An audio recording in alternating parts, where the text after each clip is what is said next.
Hello everyone, welcome to exercise 1.2 class 10th। तो students, इस video में क्वेश्चन नंबर 1 और question number 2 exam point of view से बहुत ज़्यादा इंपॉर्टेंट है। तो स्टूडेंट्स, वीडियो आप प्लीज़ एंड तक देखना। तो चलिए शुरू करते हैं क्वेश्चन नंबर 1 फ्रॉम एक्सरसाइज 1.2। तो पहला क्वेश्चन देखिए, prove that root 5 is irrational. तो स्टूडेंट्स, इसे करते हैं। चलो, तो बच्चों क्वेश्चन नंबर 1 सबसे पहले क्या है? Prove that root 5 is irrational. Prove that root 5 is irrational. तो लिखेंगे बच्चों, सभी बच्चे नोटबुक लेके बैठ जाओ। Prove that root 5 is irrational. तो स्टूडेंट्स, इसको करने के लिए सबसे पहले क्या करना पड़ेगा बच्चों? सबसे पहले हमें एक एजम्पशन करना पड़ेगा। हमें एजम्पशन उल्टा करना पड़ेगा कि जैसे फॉर एग्जांपल हमें रूट 5 को इरेशनल प्रूव करना है, लेकिन हम इसे क्या कहेंगे?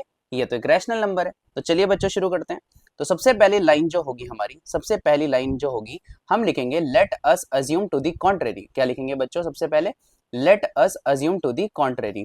तो चलो लिखते हैं बच्चों, let us assume let us assume to the contrary।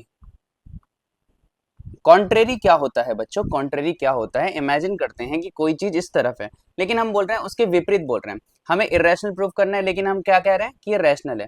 Late us assume to the contrary. Contrary मतलब विपरीत। Contrary that, let us assume to the contrary that root 5 is rational. बच्चों हमने क्या कह दिया रूट 5 को? कि रूट 5 एक रैशनल नंबर है। क्या है रूट 5 बच्चों? एक रैशनल नंबर है, जबकि हमें प्रूव क्या करना है? ये एक इरेशनल नंबर है। तो स्टूडेंट्स, अगर मैंने रूट 5 को रैशनल कह दिया, तो इसका मतलब मैं रूट 5 को a अपॉन बी की फॉर्म में लिख सकता हूँ। रूट 5 को क्या लिख सकता हूँ बच्चों? a अपॉन बी की फॉर्म में। रैशनल नंबर क्या होता है? जो p अपॉन क्यू की फॉर्म में होता है, a अपॉन बी की फॉर्म में होता है। तो स्टूडेंट्स, ये बन गई हमारी फर्स्ट इक्वेशन। क्या बन गई हमारी ये? First equation. और यहाँ पर लिखना कंपलसरी है, where a and b are coprime integers. Where a and b are coprime integers. Coprime integers. Students, आपने अगर मेरी पिछली वीडियो नहीं जाके देखी, तो उसमें मैंने आपको बताया है, अच्छे से एक्सप्लेन किया है कि कोप्राइम इंटीजर्स क्या होते हैं। कोप्राइम इंटीजर्स क्या होते हैं मैं बताता हूं बच्चों। कोप्राइम इंटीजर्स क्या होते हैं, ध्यान से देखना। सबसे पहले आपको ये वाली लाइन को हाईलाइट करना है, where A and B are coprime integers. A and B are coprime integers क्या होते हैं बच्चों? कोप्राइम इंटीजर्स चलिए जानते हैं। जैसे फॉर एग्जांपल मैंने यहाँ पर एक नंबर लिखा, अगर 2/8, अगर मैंने यहाँ पर एक नंबर लिखा फॉर एग्जांपल 2/8, जैसे ये लिखा 2/8, तो स्टूडेंट्स होता क्या है कि 2 डिवाइड्स 2 एंड 8, तो ये कोप्राइम इंटीजर नहीं थे। जैसे फॉर एग्जांपल मैंने यहाँ पर 4/6 लिखा, तो ये भी कोप्राइम इंटीजर्स नहीं है, बिकॉज 2 डिवाइड्स 4 एंड 6। अगर मैं यहाँ पर लिखूँ 3/9, तो क्या ये कोप्राइम इंटीजर्स है? बिल्कुल नहीं, बिकॉज 3 डिवाइड्स 3 एंड 9। अगर मैं यहाँ पर लिखूँ 5/20, तो क्या ये कोप्राइम इंटीजर्स हैं? बिल्कुल भी नहीं। Reason because 5 divides 5 and 20। तो स्टूडेंट्स चलिए आगे बढ़ते हैं कि क्या होते हैं कोप्राइम इंटीजर्स, जो कि जिनका HCF क्या होता है बच्चों? 1 होता है। अगर मैं यहाँ पर लिखूं 3/5, तो 3/5 क्या कोप्राइम इंटीजर्स है? यस, 3/5 एक कोप्राइम इंटीजर है। रीजन देखो, 3/5 एक कोप्राइम इंटीजर है। इसका रीजन क्या है बच्चों? इनका HCF 1 है, ये सिंपलेस्ट फॉर्म में है। तो स्टूडेंट्स, मैंने एज्यूम किया है कि रूट 2 क्या है? एक रैशनल नंबर है। रैशनल नंबर को मैं p/q a/b की फॉर्म में लिख सकता हूँ। और बच्चों जब मैंने इसे a/b की फॉर्म में लिख दिया है, तो a/b क्या है? Coprime integers. मतलब कोई भी नंबर दुनिया में ऐसा नहीं है जो इन दोनों को एक साथ डिवाइड करे। ठीक है बच्चों, तो चलिए आगे बढ़ते हैं। Where a and b are coprime integers. तो बच्चों अब हम क्या करेंगे? सबसे इंपॉर्टेंट स्टेप यहाँ पर आ चुका है, squaring both side and rearranging. क्या करेंगे बच्चों? Squaring both sides, squaring both sides and rearranging, squaring both sides and rearranging and rearranging, squaring both sides and rearranging. तो स्टूडेंट्स, अगर मैं यहाँ पर स्क्वायरिंग बोथ साइड करूं और इनको रीअरेंज करूं, तो चलिए देखते हैं। तो स्टूडेंट्स, अगर मैं रूट 5 का स्क्वायर करूंगा तो कितना आएगा? 5। ठीक है बच्चों, और इधर a का स्क्वायर करूंगा तो कितना आएगा? a स्क्वायर और अपॉन b स्क्वायर। ये तो सिर्फ अभी स्क्वायरिंग बोथ साइड हुई। अभी तक क्या हुई बच्चों? Squaring both side. चलो अब इसको रीअरेंज भी करते हैं। स्क्वायरिंग बोथ साइड के बाद अब इसको रीअरेंज करते हैं। तो देखिए बच्चों, अगर मैं यहाँ पर रीअरेंज करूँ, b स्क्वायर लेफ्ट साइड चला जाएगा क्रॉस मल्टीप्लाई होके, ये देखो b स्क्वायर इधर चला जाएगा क्रॉस मल्टीप्लाई होके। ठीक है बच्चों, इस तरफ। तो 5b square equal to a square. तो ये हमने रीअरेंज भी कर दिया, स्क्वायरिंग बोथ साइड भी कर दी, और हमने क्या कर दिया बच्चों? रीअरेंज भी कर दिया, squaring both side and rearranging. तो चलिए बच्चों आगे बढ़ते हैं। Squaring both side and rearranging, तो बच्चों हमें मिला 5b square equal to a square. अब स्टूडेंट्स यहाँ पर कुछ ध्यान से देखने वाली बातें हैं। अगर आप यहाँ पर कुछ चीजें पहचान पाओ तो तभी आप इस स्टेटमेंट को रीड कर पाओगे। स्टूडेंट्स अगर मैं यहाँ पर लिखूं 2 10 जा, तो क्या होता है बच्चों 2 10 जा होता है 20, 2 10 सा 20। तो स्टूडेंट्स अगर मैं स्टेटमेंट को पढ़ूं तो मुझे यहाँ पर देख के ये पता चल रहा है कि 2 डिवाइड्स 20। इसको देख के क्या पता चल रहा है 2 डिवाइड्स 20। अगर स्टूडेंट्स मैं यहाँ पर लिखूं इस लाइन को पढ़ के बताओ क्या लिखा है 2 डिवाइड्स 10। ओके स्टूडेंट्स दोबारा से अगर मैं यहाँ पर लिखूं 2 इंटू समथिंग 50 आ रहा है, तो मैं कह सकता हूं कि 2 डिवाइड्स 50। क्या कह सकता हूं बच्चों 2 डिवाइड्स 50, और तुम्हें पता है ये समथिंग क्या है, ये समथिंग है 50।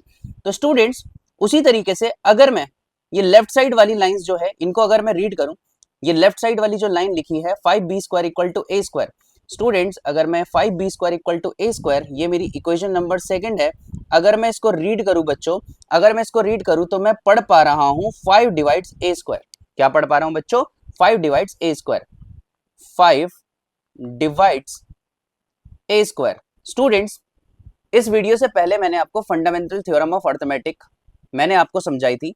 If a prime number divides is perfect square, इसका मतलब 5a को भी डिवाइड करेगा। It means 5 divides a square, 5 divides a also, 5 divides a also, 5 divide a also. Student अगर आपको यहाँ पर समझ में नहीं आया तो प्लीज आप मेरी प्रीवियस वीडियोस जाके देखिए, लेकिन अगर फिर भी आपको नहीं समझ में आएगा या आप पीछे वाली वीडियो में नहीं जाना चाहते हो तो देखो बच्चों अगर मैं यहां पर लिखूं 5 into 5 is equal to 25। If a prime number divides a perfect square, तो प्राइम नंबर उसके रूट को भी डिवाइड करेगा। आई बात समझ में?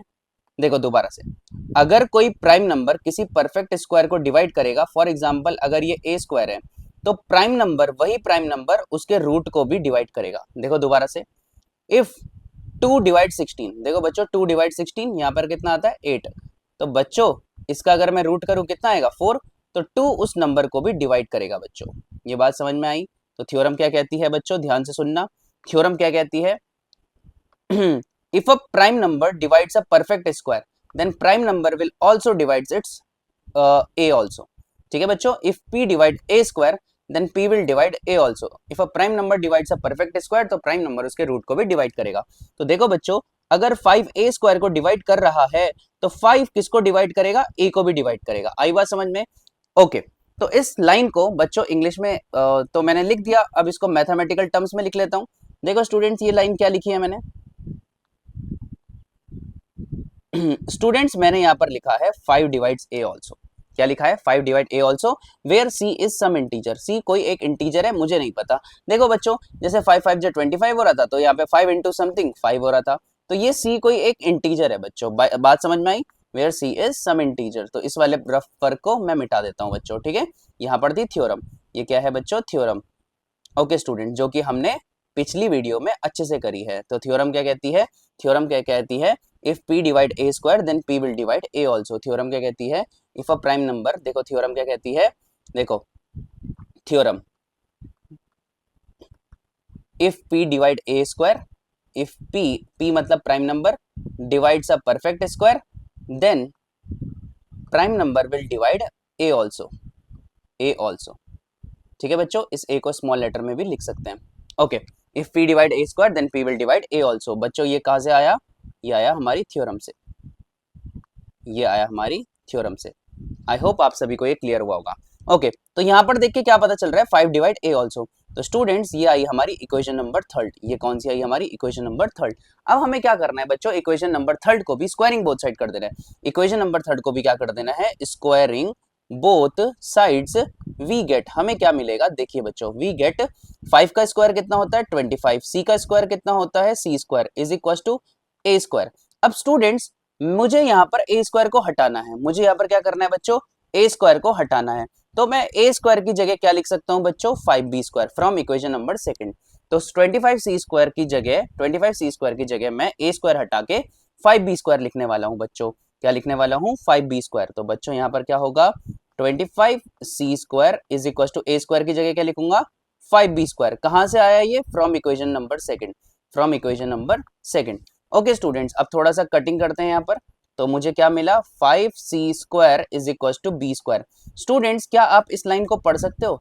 क्या आप इस लाइन को पढ़ सकते हो? इस लाइन को पढ़ के क्या पता चल रहा है 5 divide b²।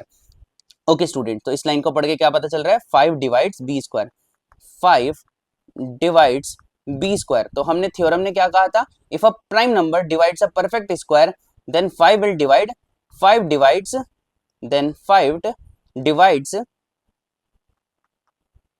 Then 5 divides b also. ये बात समझ में आई बच्चों? ओके, तो 5 divide p if a prime number divides a perfect square then prime number will divide its root also, then 5 divide p also. कहां से पता चला बच्चों? थ्योरम से। कहां से पता चला? थ्योरम से। आई बात समझ में बच्चों? थ्योरम क्या है? If p divide a square then p divide a also. देखो बच्चों, ये है आपकी प्यारी सी theorem. If a prime number divides a perfect square then prime will divide a also. बात समझ में आई सभी बच्चों को? ये थी हमारी थ्योरम। तो यहाँ पर भी हमारी थ्योरम लग गई। इफ ओके, अब स्टूडेंट ध्यान से देखिए, जो मैंने सबसे इंपॉर्टेंट लाइन आप लोगों को बताई थी कि a and b are coprime integers. अब स्टूडेंट्स एक बार बताओ, अगर मैं इस लाइन को पढ़ूं कि 5 ने a को भी डिवाइड कर दिया है और 5 ने b को भी डिवाइड कर दिया है, हमारा तो झूठ पकड़ा गया। मैंने आपको स्टार्टिंग में क्या कहा था कि कोप्राइम इंटीजर्स क्या होते हैं? जिनको मैं फ्रैक्शन की फॉर्म में लिख सकता हूं और वो सिंपलेस्ट फॉर्म में होते हैं। देखो बच्चों, अब 5 ने क्या किया है? a और b दोनों को डिवाइड कर दिया है, तो यहाँ पर हमारा झूठ पकड़ा गया, जो हमने कॉन्ट्रडिक्शन, जो हमने उल्टा एज्यूम किया था। तो बच्चों में यहाँ पर लिखूंगा कि since p divides a and b, since prime number, since p मतलब 5, since 5 divides, since 5 divides a and b both, a and b both, तो बच्चों यहां पर तो हमारा झूठ पकड़ा गया। तो मैं बोलूंगा therefore our assumption was wrong, our assumption was wrong। क्या गलती हुई बच्चों? क्या गलती हुई? मैंने गलत एज्यूम कर लिया था, कि a and b are coprime integers. was wrong that a and b are co-prime integers, a and b are co-prime integers, co-prime integers integers, ये मैंने गलत एज्यूम कर लिया था। तो मतलब मेरा फैक्ट कॉन्ट्राडिक्ट कर गया कि रूट 5 रैशनल है। Therefore our fact contradict that root 5 is rational. Therefore our fact contradict, मेरा फैक्ट कॉन्ट्राडिक्ट कर गया, मेरा फैक्ट कॉन्ट्राडिक्ट कर गया that root 5 is rational.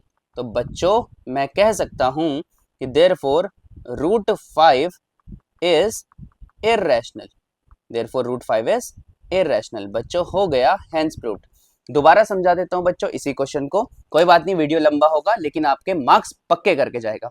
Students starting से देखते हैं। सबसे पहले मेरे से क्वेश्चन में पूछा गया, लेट अस अज्यूम, मतलब मेरे से क्वेश्चन में पूछा गया कि prove that root 5 is irrational.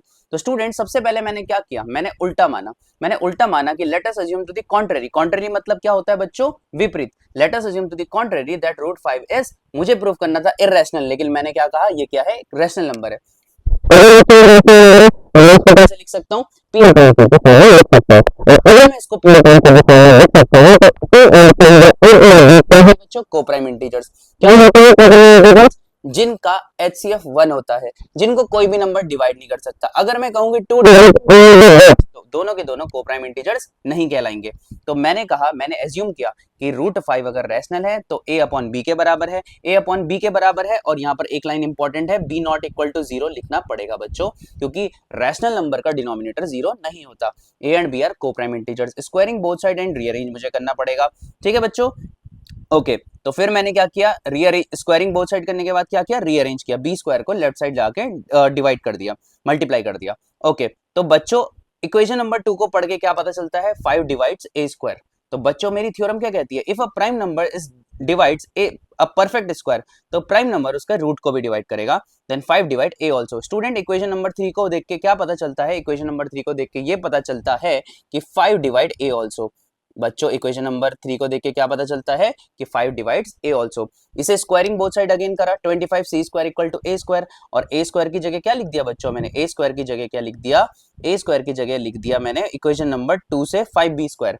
Students 5b square लिखने के बाद क्या किया? मैंने थोड़ा सिंपलेस्ट फॉर्म में चेंज किया और मुझे इक्वेशन नंबर फोर्थ को देख के पता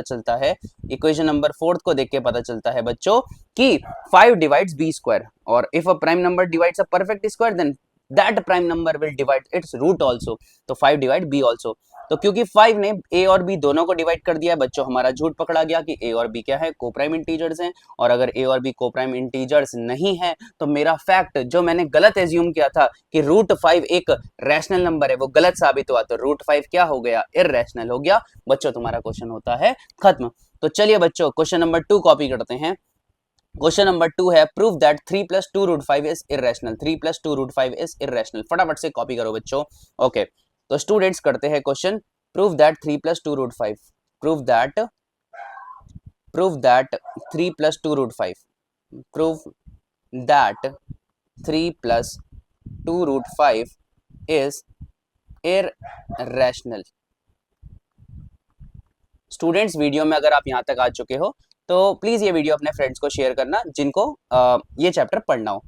सिर्फ बोर्ड के स्टूडेंट्स के साथ ही शेयर करना बच्चों, इधर उधर नहीं। Okay prove that 3 + 2√5 is irrational. तो स्टूडेंट्स चलिए शुरू करते हैं। स्टूडेंट्स क्वेश्चन बिल्कुल उसी तरीके से सॉल्व होगा, और ये वाला क्वेश्चन क्या है, थोड़ा सा डिफरेंट है, इसमें थ्योरम नहीं लगेगी। तो चलिए स्टूडेंट्स करते हैं इसे प्रूफ। स्टूडेंट्स ये क्वेश्चन थोड़ा सा अधूरा है, इस क्वेश्चन को मैं कंप्लीट करता हूं जो कि एनसीईआरटी ने नहीं लिखा है। एग्जाम में कुछ इस तरीके से आएगा बच्चों ये क्वेश्चन, जो कि मिसिंग पार्ट है वो मैं लिख देता हूं। Given given given √5 is irrational. बच्चों ये गिवन होगा, ठीक है बच्चों, √5 इज इररेशनल, ये गिवन होगा। तो स्टूडेंट्स हमारा क्वेश्चन आधा ऐसे ही हो चुका है, हमें थ्योरम लगाने की जरूरत नहीं है। तो स्टूडेंट चलिए शुरू करते हैं। तो सबसे पहली लाइन वही होगी, let us assume to the contrary that, लिखते हैं बच्चों let us assume let us assume to the contrary, contrary मतलब विपरीत contrary, let us assume to the contrary that, झूठ बोलना है बच्चों, क्या करना है, गलत एज्यूम करना है, मुझे इररेशनल प्रूव करना है, लेकिन मैं क्या कहूंगा कि ये क्या है, रैशनल। ठीक है, let us assume to the contrary that 3 + 2√5 is rational number.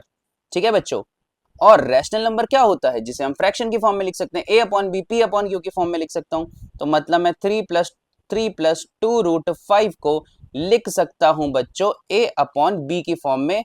b 0 के बराबर नहीं हो सकता, where a and b are integers लिख सकते हो बच्चों, where a and b are integers, लिख लो कोप्राइम इंटीजर्स, कोई बात नहीं, where a and b are coprime integers. इस बारी कोप्राइम के बिना भी काम चल जाएगा बच्चों, ठीक है, where a and b are coprime integers. Students क्या करेंगे, इसको क्या करेंगे बच्चों, इसको करेंगे स्क्वायरिंग बोथ साइड, नहीं सॉरी, इस वाले क्वेश्चन में हम स्क्वायरिंग बोथ साइड नहीं करेंगे, क्योंकि बच्चों इस बार ऑलरेडी गिवन है √5 इररेशनल है, तो इतना लंबा स्टेप करने की जरूरत नहीं है। इस बारी हमें करनी है शिफ्टिंग। इस बारी शिफ्टिंग किस तरीके से करनी है बच्चों, तुम्हें √5 को अकेला छोड़ना है बच्चों, तुम्हें क्या करना है, √5 को अकेला छोड़ना है। ये देखो, ये जो तुम्हारा √5 है इसको तुम्हें अकेला छोड़ना है किसी भी तरीके से। तो चलो बच्चों कोशिश करते हैं √5 को अलग लिखने की। तो देखो यहां पर क्या लिखा है बच्चों, ध्यान से देखना, यहां पर क्या लिखा है, देखो अगर मैं यहां पर लिखूं 2√5 इज इक्वल्स टू a/b, बच्चों ये जो 3 था ये शिफ्ट होके उधर जाके -3 हो गया बच्चों, इधर जाके क्या हो गया, -3। देखो अभी भी मैंने क्या लिखा है, ये जो +3 है राइट साइड जाके क्या हो गया, -3। स्टूडेंट्स अगर मैं यहाँ पर एलसीएम लूं तो एलसीएम कितना आ जाएगा, b, और स्टूडेंट्स यहाँ पर कितना आएगा, a माइनस, ये b इधर जाके मल्टीप्लाई हो जाता है, तो a माइनस क्या आ गया बच्चों, a-3b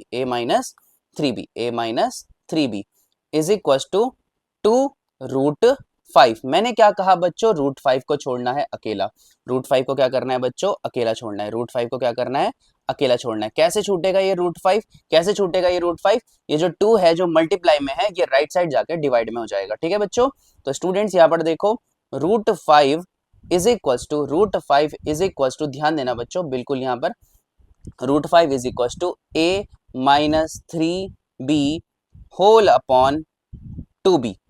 अब स्टूडेंट्स एक बार बताओ, जो मेरी लेफ्ट साइड है वो इररेशनल नंबर है जो कि क्वेश्चन में ऑलरेडी गिवन है, लेकिन राइट साइड मैंने कहा था a और b इंटीजर्स हैं, और इंटीजर्स जब भी फ्रैक्शन में आते हैं बच्चों ध्यान से देखना, इंटीजर्स जब भी फ्रैक्शन में आते हैं तो ये क्या बनाते हैं बच्चों, एक रैशनल नंबर बनाते हैं। इंटीजर जब भी फ्रैक्शन में आते हैं तो क्या बनाते हैं बच्चों, एक रैशनल नंबर बनाते हैं। इंटीजर जब भी फ्रैक्शन में आते हैं तो क्या बनाते हैं, रैशनल नंबर बनाते हैं। और √5 एक इररेशनल नंबर है। √5 कैसा नंबर है बच्चों, एक इररेशनल नंबर है, इररेशनल नंबर है। और मैंने आपको इंट्रोडक्शन वीडियो में बताया था कि रैशनल नंबर और इररेशनल नंबर कभी भी बराबर नहीं होते। रैशनल नंबर और इररेशनल नंबर कभी भी बराबर नहीं होते। तो बच्चों ये बीच में इक्वल टू कहां से आया, ये बीच में इक्वल टू आने का एक ही कारण है, हमारी गलत एजम्पशन, जो कि मैंने गलत एज्यूम किया था कि मैंने कहा था √5 3 + 2 √5 एक रैशनल नंबर है। तो बच्चों गलती वही हुई। दोबारा से √5 क्या है, एक rational number. a-3b whole upon 2b क्या निकल गया, एक रैशनल नंबर। क्यों, क्योंकि since a and b are integers, तो मतलब a-3b whole upon 2b is a rational number, but it is given that √5 is irrational, जिसके कारण बच्चों मेरा फैक्ट कॉन्ट्राडिक्ट कर गया कि रैशनल और इरेशनल तो बराबर हो ही नहीं सकते। ये गलती कहां से आई, ये गलती आई मेरे रॉन्ग एजम्पशन के कारण। तो बच्चों ध्यान से देखना, यहाँ पर एक सबसे इंपॉर्टेंट लाइन आती है बच्चों, सबसे इंपॉर्टेंट लाइन आती है, बिल्कुल फोकस करके देखेंगे, बिल्कुल फोकस करके देखेंगे। Since a and b are integers, since a and b are integers, तो इसका मतलब ये राइट साइड वाला जो नंबर है बच्चों, ये क्या हो गया है, ये एक रैशनल नंबर है। तो बच्चों चलो इसी लाइन को लिखते हैं, इसी लाइन को लिखते हैं, तो ध्यान से देखना, ठीक है बच्चों। ओके, तो मैं यहां पर लिखूंगा कि since a and b are integers, since a and b are integers, इसका मतलब क्या होता है, इसका मतलब देयरफॉर, इसका मतलब कह सकता हूं मैं therefore a-3b whole upon 2b is also rational, is also rational. बच्चों राइट साइड क्या हो चुकी है, rational, but it is given that left side is irrational, but it is given that left side is irrational, but it is given that but it is given that left side, but it is given that left side में कौन है, √5, left side is irrational, ये given था बच्चों। अब बच्चों एक बार बताओ लेफ्ट साइड कह रही है कि मैं इररेशनल नंबर हूं, राइट साइड कह रहा है मैं रैशनल नंबर हूं, किसकी सुने बच्चों, सुनोगे किसकी, ऑब्वियसली गिवन की सुनोगे, जो कि देखो क्वेश्चन में ऑलरेडी लिखा है। तो बच्चों जो हमारा एजम्पशन था वो गलत साबित हुआ because of our wrong assumption. तो बच्चों मैं कह सकता हूं कि रैशनल नंबर कभी भी बराबर नहीं होता इररेशनल नंबर के,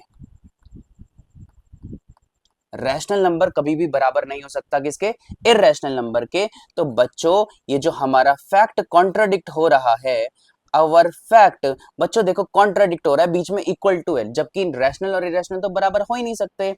तो मैं यहां पर लास्ट लाइन लिखूंगा, our fact contradict, our fact contradict because of our wrong assumption, because of our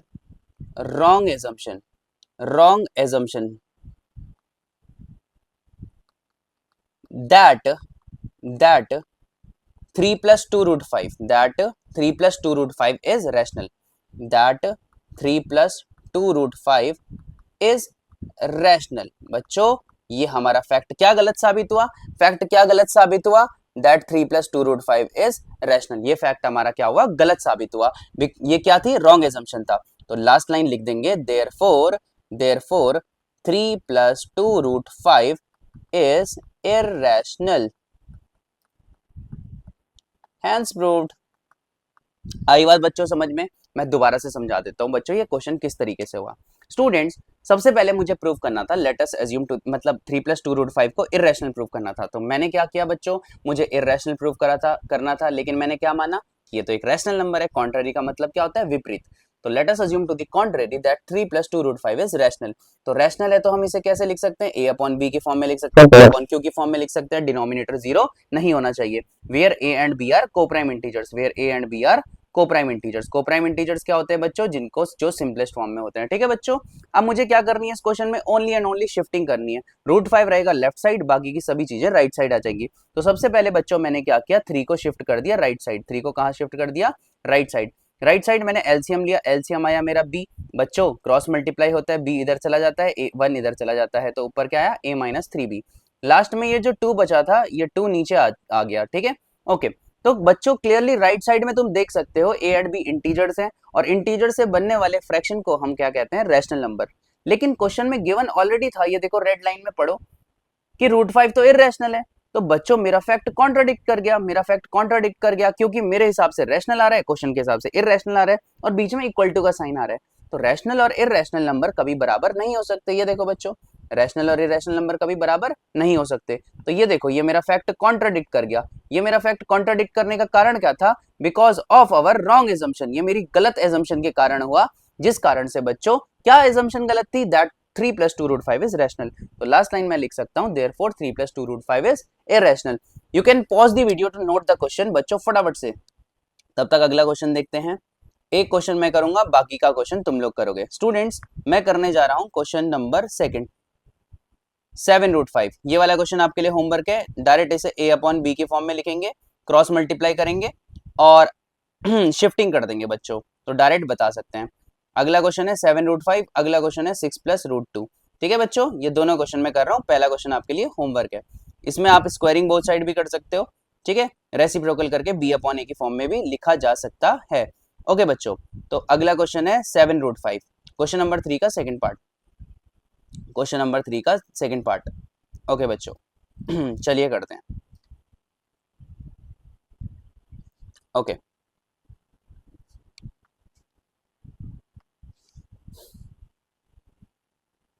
question number 3 का सेकंड पार्ट, सेम क्वेश्चन है। Prove that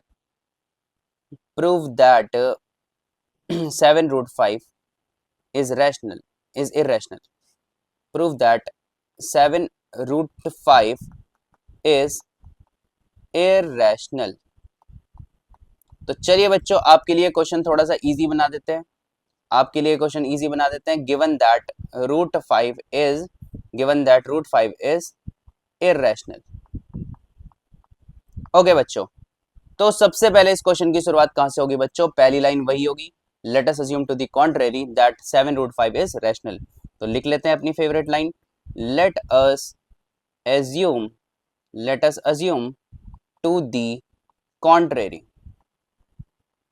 let us assume to the contrary that 7 √5 is rational। बच्चों मुझे prove तो करना है कि एक irrational number है, लेकिन मैंने क्या कहा कि एक रैशनल है, ठीक है बच्चों। तो रैशनल नंबर है, तो 7 √5 को मैं लिख सकता हूं a/b की फॉर्म में, b not equal to 0 and a and b are coprime integers, a and b are coprime integers. बच्चों ये लाइन लिखनी बहुत ज्यादा जरूरी है, ठीक है बच्चों, where a and b are coprime integers. अब देखो बच्चों क्या करेंगे, इसमें वही शिफ्टिंग कर देंगे, √5 एक तरफ, √5 एक तरफ और a/b एक तरफ। बच्चों 7 चला गया नीचे। अब स्टूडेंट्स देखो ध्यान से, a and b are integers, इसका मतलब राइट साइड क्या हो गया बच्चों, राइट साइड क्या हो गया मेरा, रैशनल। बट लेफ्ट साइड देखो बच्चों क्या बन चुकी है, लेफ्ट साइड क्या है, गिवन है already, left side already given है कि ये इररेशनल है। लेफ्ट साइड इररेशनल, ये वाली साइड रैशनल, और रैशनल और इरेशनल तो कभी बराबर होते ही नहीं है, रैशनल और इररेशनल कभी बराबर होते ही नहीं है। तो यही लाइन बच्चों मुझे यहाँ पर लिखनी है, यही लाइन मुझे यहाँ पर लिखनी है बच्चों। तो चलिए देखो, तो अब मैं क्या लिखूंगा, since a and b are integers, since a and b are integers, देखो बच्चों, सिंस a and b are integers, इसका मतलब मैं कह सकता हूं कि राइट साइड जो है, right side is rational, right side is rational, but it is given that left side is irrational, but it is given that left side, but it is given that left side is irrational। बच्चों अब मैं अपनी गलत assumption को सही ठहराऊं या given को सही ठहराऊं, तो बच्चों एजम्पशन मेरी ही गलत है, ठीक है बच्चों। तो बच्चों, तो अवर फैक्ट कॉन्ट्रडिक्ट तो यहाँ पर लिखेंगे, इस वाली लाइन को यहाँ पर लिखेंगे कि रैशनल नंबर कभी इर्रेशनल के बराबर नहीं आ सकता। तो मैं बोलूंगा our fact contradicts, our fact, वो लाइन वापस रिपीट करनी है, आवर फैक्ट कॉन्ट्राडिक्ट, हमारा फैक्ट गलत साबित हुआ because of our wrong assumption, because of are wrong assumption, wrong assumption. Wrong assumption क्या थी बच्चों? That that 7 root 5, 7 root 5 is rational, that 7 root 5 is rational। तो लास्ट लाइन क्या लिखूंगा बच्चों? therefore 7 root 5 is irrational, therefore 7 root 5 is irrational। तो ये था बच्चों हमारा नेक्स्ट क्वेश्चन। ओके, तो आज का लास्ट क्वेश्चन करते हैं बच्चों, तब तक pause the video and note it down. 6 + √2 चलो बच्चों लास्ट क्वेश्चन, तो लिखो बच्चों सभी बच्चे, prove that 6 + √2, prove that 6 + √2 is irrational, prove that 6 + √2 is irrational. तो चलो बच्चों, आई होप आप सभी ने क्वेश्चन लिख दिया होगा। तो चलिए बच्चों शुरू करते हैं आज का आखिरी क्वेश्चन। ओके बच्चों, तो चलिए शुरू करते हैं। Prove that 6 + √5 is, prove that 6 + √2, prove that 6 + √2 is rational,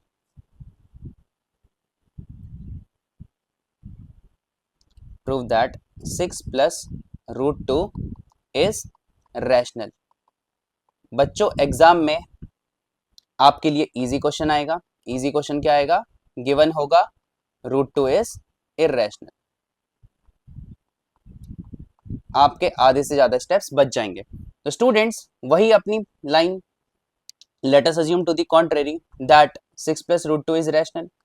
तो लिखेंगे बच्चों, आई होप आप तक ये लाइन आपको याद हो गई होगी। Let us assume, let us assume to the contrary, let us assume to the contrary that 6 + √2 is rational। तो बच्चों मैंने क्या बोल दिया? 6 + √2 को क्या बोल दिया? कि एक रैशनल नंबर है। तो रैशनल नंबर को कैसे लिखते हैं बच्चों? a/b की फॉर्म में, p/q की फॉर्म में। b नॉट इक्वल टू 0 होता है और a एंड b को प्राइम इंटीजर्स होते हैं। a एंड b आर को प्राइम इंटीजर्स, को प्राइम इंटीजर्स। ठीक है बच्चों? ओके, ये अब क्या करना है इसमें? अब क्या करना है बच्चों? मैंने क्या कहा था, जो ऑलरेडी इर्रेशनल नंबर है उसे अकेला छोड़ना है। इर्रेशनल नंबर को क्या करना है बच्चों? अकेला छोड़ना है। तो √2 यहीं रह गया, √2 यहीं रह गया। तो क्या करना है बच्चों? √2 अगर इधर ही रह गया तो इज इक्वल्स टू a/b, ये जो 6 है ये इधर आके -6 हो जाएगा बच्चों। ठीक है, अब क्या करना है बच्चों? एलसीएम लेंगे। एलसीएम में क्या आया बच्चों? b। एलसीएम में क्या आया? b। तो यहाँ पर क्या आएगा? a-6b, a-6b। यहाँ पर आ गया √2, यहाँ पर क्या आ गया बच्चों? √2। अब स्टूडेंट्स वही बहस यहाँ पर छिड़ जाएगी कि राइट साइड में इंटीजर्स आने के कारण, राइट साइड में इंटीजर्स आने के कारण राइट साइड क्या आ चुकी है? रैशनल आ चुकी है। राइट साइड में इंटीजर्स आने के लिए क्या? अब देखो, since a and b are integers, since a and b are integers, since a and b are integers, तो मैं कह सकता हूं कि a-6b upon b is rational, but it is given that, but it is given that, but it is given that, but it is given that √2 is rational, but it is given that √2 is rational। एक rational number और irrational number कभी बराबर हो नहीं सकता। Rational number और irrational number कभी बराबर नहीं हो सकता, लेकिन मेरा तो बराबर आ रहा है। तो बच्चों रैशनल नंबर और इरेशनल नंबर कभी बराबर नहीं आ सकता, लेकिन मेरा बराबर आ गया। तो मतलब मेरा फैक्ट, आवर फैक्ट कॉन्ट्राडिक्ट कर रहा है बच्चों यहाँ पर, because of our wrong assumption, because of are wrong assumption. क्या रॉन्ग एजम्पशन हुई बच्चों? क्या रॉन्ग एजम्पशन हुई? दैट 6 + √2 is rational, तो लास्ट लाइन क्या लिख देंगे बच्चों, therefore 6 plus root 2 is irrational. Students, अगर आप लोगों ने वीडियो यहां तक देखा है तो प्लीज इसको लाइक कीजिए, चैनल को सब्सक्राइब कीजिए, बेल आइकन जरूर प्रेस कीजिए। Thank you so much, have a fantastic day champs.